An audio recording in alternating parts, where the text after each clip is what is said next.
Hello, everybody. Welcome to my podcast. Today, in the Buckets of Love, we're going to look at the faith bucket, the spiritual bucket.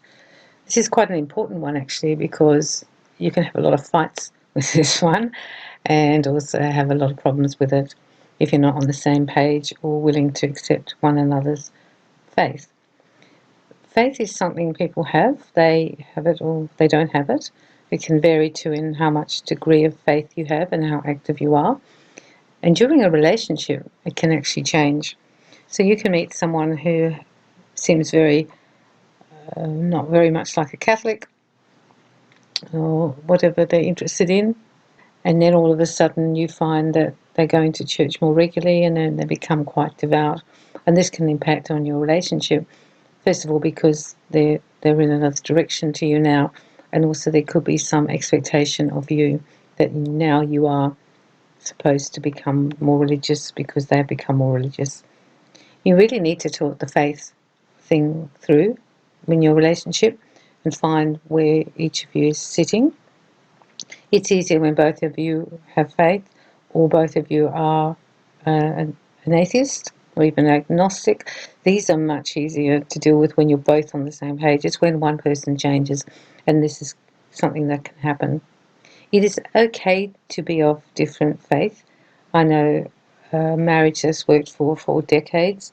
She's very devout Catholic. He's an atheist. And they just accept that in that bucket, she fills her own bucket up. He fills it up in his way. And they don't cross that line. They just accept and allow each other to be whoever they want to be. So it really works really well. And that is actually an option for you in this bucket. However, if you're starting to have issues with faith because one person, it could be you or them, is developing more and more faith, then it can actually start to wreck your bucket. For example, when you got married, you were both more or less the same, you really didn't talk about God or the universe or anything like that, but now one person's really become very spiritual or very religious, it's going to start impacting on the bucket unless you can find some happy place to be with it. The happiest place to be with it, of course, is if you both believe the same. However, that isn't always the case. The unhappiest place is when you start to argue about faith. That's when you're going to have trouble. Often people will also ridicule and mock, make fun of people who have faith, and that creates even more discord in the relationship and upsets the bucket. The other place that can become problematic is if you have children and one person has an expectation that will be brought up in the faith and the other one doesn't want to. And then you can argue about that as well. As we are progressing too, many people are becoming, I think, more spiritual, maybe less religious, and there's that spirituality is abounding now. So your partner might now be more spiritual. They might be a person who meditates, who does some daily practices that are spiritual. They might have friends who do the cards or do readings and are psychic. And if you think that's all bunkum and rubbish, it's going to have problems for you because you could end up having fights about that. It is very important that we don't ridicule other people's faith. It's not for us to make that decision. And who knows, we never know what's going to be like. So don't ridicule people when they have their own faith. Sometimes we can accommodate people too. We can show interest in what they're talking about, and this can help as well. We don't have to perhaps believe it, but we can still hear what they said or be interested in what they read, or if they've gone to see a clairvoyant, ask what the clairvoyant said. It might not be part of our reality, but it's part of your partner's reality, and you can show some respect for that and maybe even listen to what they say. You will find that with faith also comes an intuition. People who have faith often have very strong intuition about things. So don't negate that in your relationship. If you're with someone who's very intuitive, I would trust that. It's just something that some people are born with. They have this ability. Sometimes they're very psychic. And that's also why they'll end up being drawn to the spiritual world because they're quite psychic people. They can often connect quite well and sometimes see other people who are dead or get messages.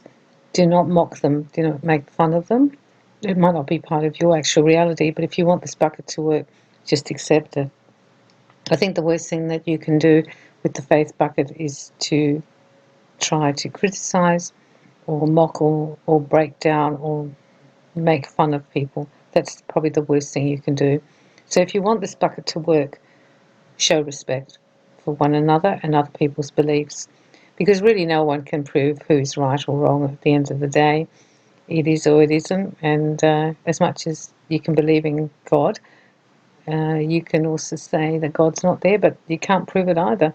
So you can't really prove he is there, or she's there, but you can't really prove they're not there.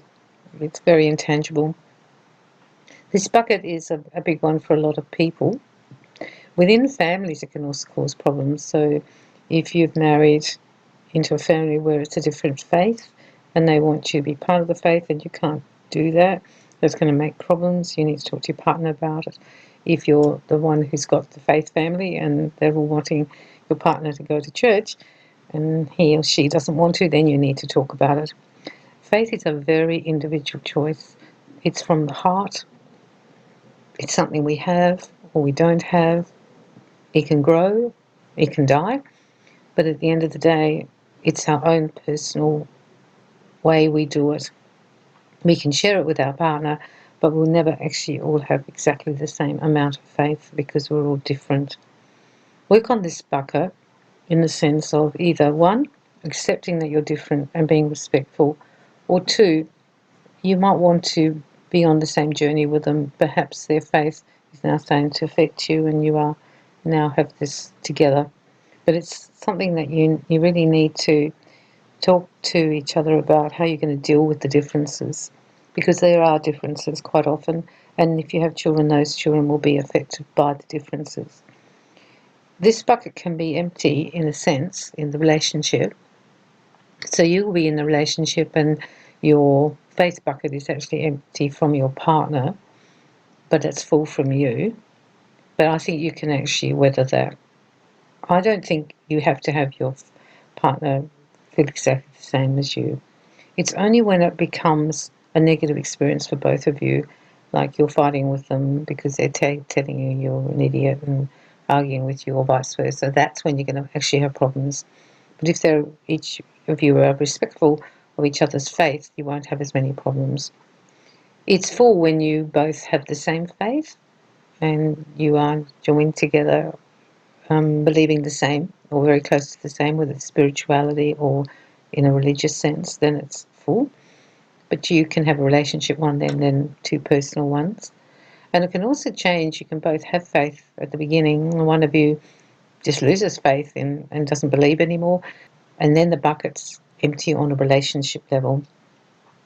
To survive this one, I don't really think it's necessary to have the bucket full on the relationship level. It can actually still work, but you have to really talk about that, how you're going to deal with that. You can't just pretend it's not there. You have to actually deal with it. I think the person who has the most faith probably comes off worse because they feel you're missing out because you don't have any. And if you don't have any faith, you also miss out in a way because you can't really honestly believe like they do. So you can't really be in the same bucket with them. And that's kind of sad too, because faith is something you can't really fake. You can't really fake it. And that's the problem with it. You might be able to go to church and look okay or go to your spiritual group or something. But if you don't really believe, eventually that will show itself. Talk to your partner, see if you can work it out. It's survivable, this one, but it is something that you need not to just try and destroy each other's faith. It's important that you don't do that because that's going to really start making problems in your relationship. So good luck with this one. It's a little tricky, but I think it's actually quite manageable as long as you both be kind and good and caring and respectful. So I'm wishing you lots of love and lots of light.